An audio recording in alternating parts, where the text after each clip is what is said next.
நேயர்களே, மாற்றுக்குரலுக்கு நாம் இன்னைக்கு பேச போகிறது ஒரு இன்டர்நேஷ்னல் செய்தி. ஈரானுடைய போரில் தற்போது அமெரிக்கா தோல்வி கண்டிருக்கிறது. அமெரிக்காவுடைய தோல்வி ஏறக்குறைய உறுதி செய்யப்பட்ட ஒன்றாகத்தான் இருக்கின்றது. அமெரிக்காவுடைய ஆயுத களஞ்சியங்கள் 50 விழுக்காட்டுக்கு கீழ் சென்றிருக்கிறது. அமெரிக்கா தனது ஆயுத பற்றாக்குறையினால் தனது பார்ட்னர் தென்கொரியாவிலிருந்து ஆயுதங்களை அவர்கள் பர்ச்சேஸ் செய்கிறார்கள். உதாரணத்திற்கு நாம் இங்கே பார்க்க வேண்டுமென்றால்,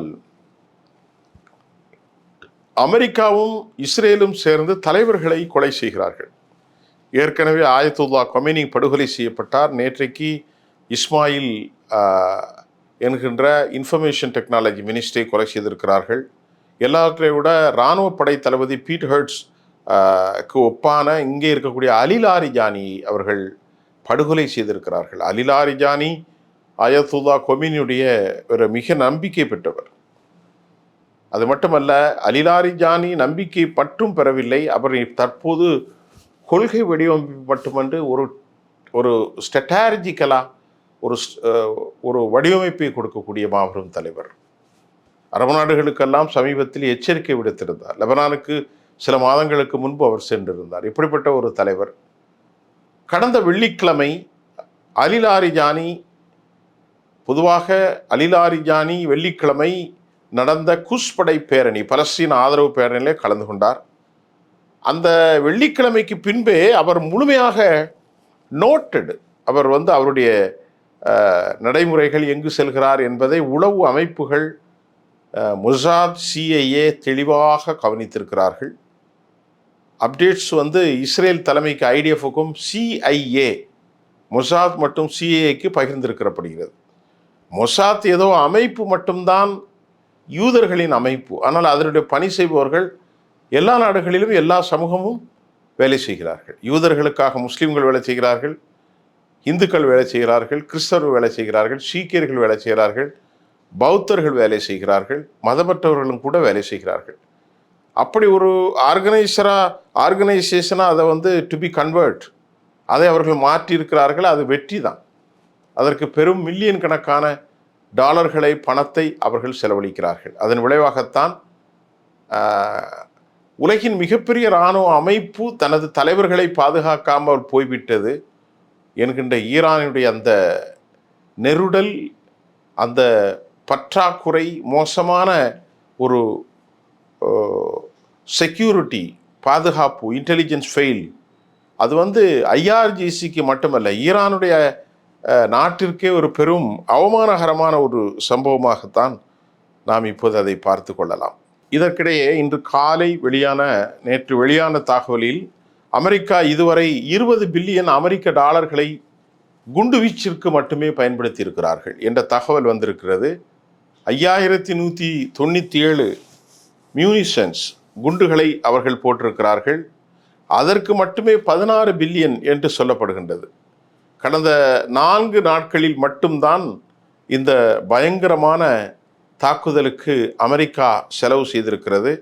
அதிலே ஹோமோகாக், டேவிட் சில்லிங் ஏரோ சிஸ்டம் போன்றவைகள் அமெரிக்காவுடைய ஆயுத களஞ்சியத்திலிருந்து பெரும் அழிவை சந்தித்திருக்கிறது. இந்த ரிப்போர்ட் EPRI ரிப்போர்ட் என்று சொல்லப்படுகின்றது. அதாவது டேட்டா. அமெரிக்கா இந்த தாக்குதலுக்கு 35 வகையான மிலிட்ரி எக்யூப்மெண்ட்ஸ், ஆர்ம்ட் அண்ட் ஆம்சினேஷனை அவர்கள் பயன்படுத்தியிருக்கிறார்கள்.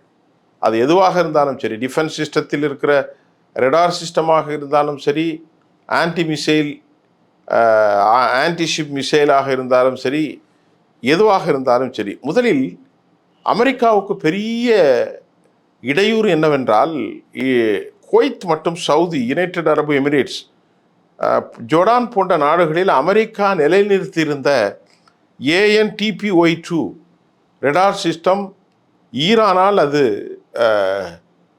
அடித்து துவம்சம் செய்யப்பட்டிருக்கிறது என்ற செய்தியை நாம் இங்கே கவனிக்க வேண்டும். அதே மாதிரி A1TPS-59 இது பஹ்ரைனில் நிலைநிறுத்தப்பட்ட ரேடார், இதையும் அவர்கள் காலி செய்திருக்கிறார்கள். F-8 ஹார்னெட், அமெரிக்காவுடைய அந்த F-8 AE ஹார்னெட் ஃப்ளைன், அதே மாதிரி F-15 ஈகிள், எல்லாவற்றையுமே அமெரிக்காவுடைய அனைத்தையும் ஈரானுடைய மிசைல் பதம் பார்த்திருக்கிறது. அவ்வளவு வலிமையான ஒரு மிசைலை பண்ணிருக்கிறார்கள். அமெரிக்காவுக்கு உளவு பார்ப்பதற்கு MQ-9 11 ட்ரோன்களை அவர்கள் காலி செய்திருக்கிறார்கள். டோட்டலாக பார்த்தீங்கன்னா அவர்களுக்கு 20 பில்லியன் செலவாகிறது என்று FVRI ரிப்போர்ட் பண்ணியிருக்கிறது. இதற்கிடையிலே அமெரிக்காவுக்கு எதிராக 1300 ஷாஹின் ட்ரோன்களை ஈரான் பயன்படுத்தி இருக்கிறது. 565 பலிஸ்டிக் மிசைல்களை அவர்கள் பயன்படுத்தியிருக்கிறார்கள். 57 குரூஸ் மிசைலை அவர்கள் பயன்படுத்தியிருக்கிறார்கள். 65 சராசரியாக ஏர் டிஃபென்ஸ் சிஸ்டத்திலிருந்து ஏவுகணையின் மூலம் அவர்கள் பயன்படுத்தியிருக்கிறார்கள். தற்போது நான் உங்களுக்கு சொன்ன அந்த 35 டைப்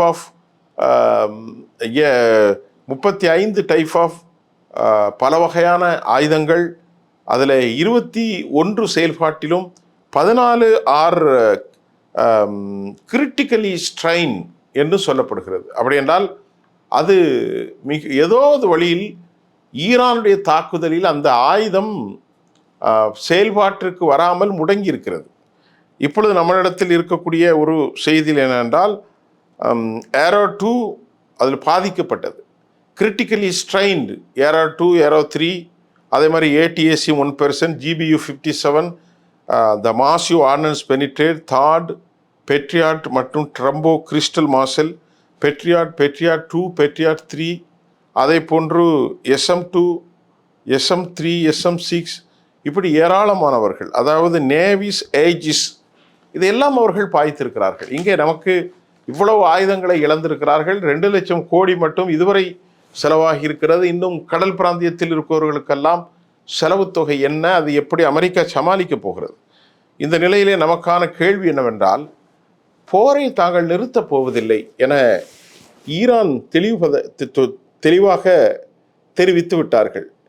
இப்போது அலி லாரிஜானியை கொலை செய்தது, அதே போன்று நீங்கள் பஷி படையினுடைய தலைவர் சுலைமானியுடைய கொலை, மூத்த தலைவர் அயத்துல்லா கமேனியுடைய படை, அது கடந்த மாதம் 28ஆம் தேதி சனிக்கிழமை காலை. இப்படி தொடர்ந்து கொலைகளை செய்வதால் மட்டும் அமெரிக்கா வெற்றி பெற்றுவிட முடியாது. அது வெறுப்பை அதிகரிக்கும். இப்பொழுது நீங்கள் பார்த்தால் உங்களுக்கு தெரியும் சார்,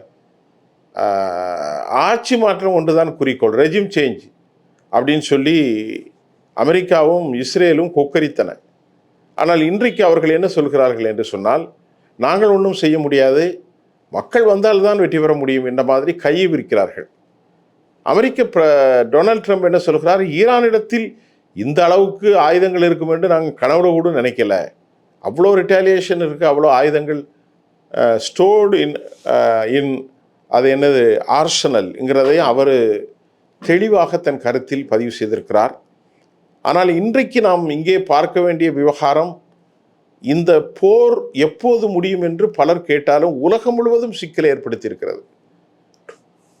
120 நீங்கள் குறித்து வைத்துக் கொள்ளுங்கள், 120 பில்லியனுக்கா $120 மதிப்பிற்கு ஒரு கச்சா எண்ணெய் 50ஆக இருந்தது, இன்றைக்கு 100 மடங்கு அல்ல 120 மடங்காக அது அதிகமாக அது விலை உயர்ந்து கொண்டே செல்கிறது. 110ங்கிற அளவுக்கு போகுது. அப்போ இந்த மாதிரி விலை உயர்ந்தால் ஹெர்மூஸ் வளைகுடாவிலே அமெரிக்காவால் ஒன்றும் செய்ய முடியவில்லை. அமெரிக்கா என்ன சொன்னார்கள், கூப்பிட்டு எல்லாரும் எனக்கு உதவிக்கு வாங்கன்னு சொன்னாங்க. அமெரிக்காவுடைய நம்பக பார்ட்னர்களாக இருந்த கடந்த காலத்தில் பிரான்ஸும் சரி, இத்தாலியுடைய மெலோனியும் சரி, ஸ்பெயினும் சரி, நார்வே, அதாவது சுவிட்சர்லாந்து, எல்லா நாடுகளுமே அமெரிக்காவுக்கு ஆதரவாக தாங்கள் வரப்போவதில்லை என அறிவித்து விட்டார்கள். எக்ஸப்ட் இஸ்ரேலை, அதாவது இஸ்ரேலை விட்டுரும், இங்கிலாந்தை தவிர. அப்போ அமெரிக்கா இப்பொழுது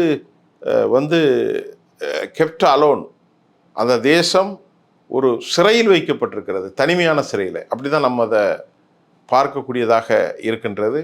அமெரிக்காவுடைய இந்த தோல்விக்கு மூல காரணம் பல வகையாக இருந்தாலும் தற்போது 11 கப்பல்களை கொண்டு நிறுத்தினார்கள். அதில் USS ஜெரால்டு கப்பல் தீப்பற்றி எரிகிறது. அதாவது சவுதி அரேபியாவினுடைய கடல் எல்லையிலே அது நிற்கிறது.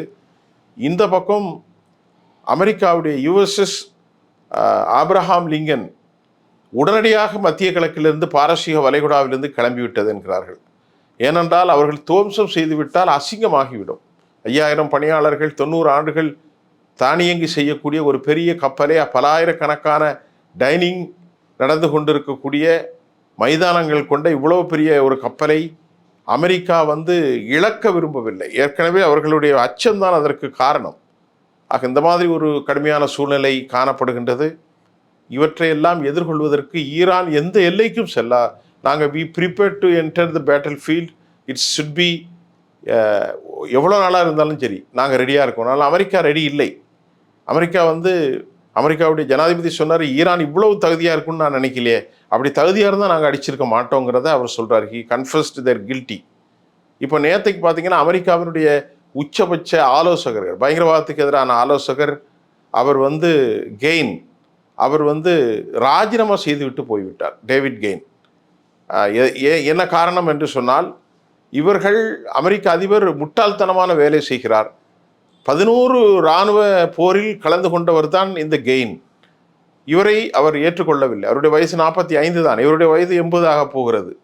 ஆனாலும் பிரதமர் டொனால்ட் ட்ரம்பினுடைய அந்த நிலையை, அரசியல் பாடுகளை அவர் ஏற்றுக்கொள்ள மறுக்கிறார். ஆக இந்த மாதிரி ஒரு பின்னடைவு ஐநா சபையிலும் இதே போன்ற பின்னடைவு இருக்கிறது. இறுதியாக ஒரு செய்தி, அமெரிக்காவினுடைய நாளேடுகளான நியூயார்க் டைம்ஸ் மற்றும் வால் ஸ்ட்ரீட் ஜேர்னலை தவிர்த்து ஏஎஃப்இயுடைய செய்திகள் எல்லாம் ஒரு செய்தியை தெளிவுபடுத்துகிறது. அதாவது ரியூட்டர்ஸுடைய செய்தி அதுதான். அமெரிக்காவுடைய கப்பல் ஆப்ரஹாம் லிங்கன் 90 விமானங்களை கொண்டாலும் அது மிதக்கும் மரப்பலவையாகவும், அந்த மரப்பலவைகளுக்கு மேல் இருக்கும் இரும்பு குவியல்களாக மாறி இருக்கிறது. அதனால் எந்த பிரயோஜனமும் எந்த ஒரு பலனும் இல்லை, வருங்காலத்திலும் இல்லை. அதை வைத்து மிரட்டி கொண்டிருந்தது. இன்றைக்கு பூம்பூ மாடு கதையாக கால் இருக்கக்கூடிய ஒருவன் தனது பணி செய்பவனை மிதித்து விடுவேன் என்று அவன் சொல்லி கொண்டிருந்தான். ஆனால் அவனும் இவனை மிதித்து விட்டால் இவன் காலை விட வலிமையாக இருக்கிறது, நாம் என்ன செய்வது என்று எஞ்சினான். அப்போ அவரிடத்திலே, அந்த முதலாளியிடத்திலே அந்த வேலை செய்ய பையன் சொன்னான், முதலாளி என்னை மிதித்து விடாதீர்கள் என்று. அது வரைக்கும் அவன் பயந்து, மிதித்து விட்டால் நாம் அழிந்து விடுவோம் என்று பயத்திலே இருந்தார்கள். திடீரென ஒரு நாள் தம்பி என்றால் அவன் உள்ளே தூங்கி கொண்டிருந்தான் அல்லது சாப்பிட்டு கொண்டிருந்தான். இவருக்கு கோபம் விட்டது. முதலாளி கல்லாவிலிருந்து எழும்பி பையனை காலை வைத்து 2 மிதித்தார். ஆனால் இவன் எதிர்பார்த்த மாதிரி அதனுடைய தாக்கம் ஒன்றும் இல்லை. கால் புஷ் என்று போய்விட்டது. கடைசியில் அவன் எப்படி முதலாளி சொல்லு கேட்பான்? அதே நிலைதான் அமெரிக்கா. வலு என்று வலுவான கால் என்று நினைத்தார்கள். இன்றைக்கு இந்த போர் முடிந்த பிறகு சவுதி அரேபியா, கத்தர், பஹ்ரைன், யுஏஇ எல்லா நாடுகளும் ஒட்டுமொத்த அரசியல் முகம் மாறப்போகிறது மத்திய கிழக்கில். அதற்காகத்தான் இன்றைக்கு ரஷ்யா ஏராளமான உதவிகளை செய்கிறது, சீனாவும் செய்கின்றது. செய்மதி படங்களின் மூலம் தங்களுடைய உதவிகளை அவர்களுக்கு கொடுக்க வேண்டும் என்று அவர்கள் நம்புகிறார்கள். இன்றைக்கு அமெரிக்கா தொங்கு மூஞ்சோடு சென்று கொண்டிருக்கிறது. கப்பல் அமெரிக்காவை நோக்கி புறப்பட்டிருக்கிறது. மற்றொரு கப்பல் அரேபிய வளைகுடாவிலே நிறுத்தப்பட்டிருக்கிறது. ஆக இப்படிப்பட்ட ஒரு கடுமையான மோசமான ஒரு சூழல் அமெரிக்காவுக்கு என்றும் ஏற்படாது. அதே போன்று டெல்லவியூ பற்றி எரிகிறது, கொஞ்ச நெஞ்சமல்ல, பற்றி எரிகிறது. அஸ்கலான், அப்புறமா ஜெருசலேம், ஹைஃபா ஃபோர்ட், டெல்லவியினுடைய பல பாகங்கள் பற்றி எரிகிறது. மக்கள் அலறியடித்து ஓடுகிறார்கள். கடைசியாக சிஜ்ஜீல், கைபர் ஷக்கான் 4, சிஜ்ஜீல் ஒரு பலிஸ்டிக்ஸ் மேனோரபிள் மிசைல், கிளஸ்டர் மிசைல், இதை வைத்து தான் பலர் யூதர்கள் அழிந்து கொண்டிருக்கிறார்கள். இதற்கிடையில் பெஞ்சமினை காணவில்லை. அவர் எங்கிருக்கிறார் என்பது தகவலும் வரவில்லை. நேற்று அமெரிக்காவினுடைய அம்பாசிடர் மைக் ஹொக்குபி ஓடு அவர் இருந்ததை போன்றும் காஃபி குடிப்பதை போன்றும் முந்தைய நாளும் இப்படி படங்களே விட்டு கொண்டிருக்கிறார்கள். அதனுடைய உண்மைத்தன்மைகள் நமக்கு தெரியவில்லை. அதனால் இன்னைக்கு உலகத்தில் இருக்கக்கூடிய எக்ஸ்பர்ட்ஸுடைய கருத்தை இறுதியாக சொல்கிறேன். ஆழமான நிலைகளில் மலைகளை குடைந்து 500 அடி ஆழத்தில் மிசைல் சிட்டி அமைத்திருக்கிற ஈரான், அதற்குள் ஃபயர் விடாமல், அது தாக்கத்திற்கு உட்பட்டு வைப்ரேஷன் ஆகிவிடாமல் ரொம்ப பிளான் பண்ணி பல தசாப்தங்களாக கட்டப்பட்டிருக்கிறதாகத்தான் அது கவனிக்கப்படுகின்றது. இப்பொழுது அமெரிக்கா தோல்வியை நோக்கி சென்று கொண்டிருக்கிறது. அமெரிக்க அதிபரோ அவருக்கு யாரும் கை கொடுக்கவில்லை. மீண்டும் நாளை அடுத்த செய்தியில் சந்திப்போம்.